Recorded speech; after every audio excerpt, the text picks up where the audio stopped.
guys, part 2 of why I left NHS dentistry is the rising fees for patients just doesn't make sense. So let's talk about NHS dental fees first, because patients are paying more than ever, but the system hasn't improved. It's actually gotten worse and worse every year. I mean, with the new Labour government, some of us were quite hopeful that things would be different, but here we are again, same thing happening every year, using hikes as a cover for cuts.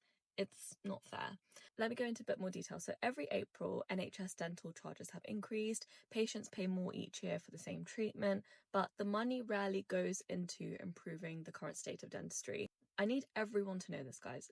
When patients pay more, it doesn't go to the dentist or the practice.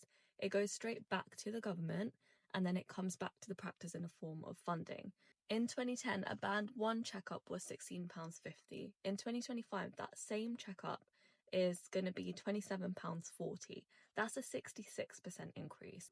Now, you would think that extra money would go back into improving NHS access, funding, anything. We will take any improvement at this point. UDA values awarded to practices have not gone up close to 66%, and the amount an associate dentist gets paid for a UDA has pretty much stayed the same since 2010. NHS dentists, NHS practices don't set their fees. They don't get to keep what's paid by the patient. The government sets these prices, collects the money, and then still caps the funding for each practice. The difference with private dentistry is the practice and the dentists collectively set their fees.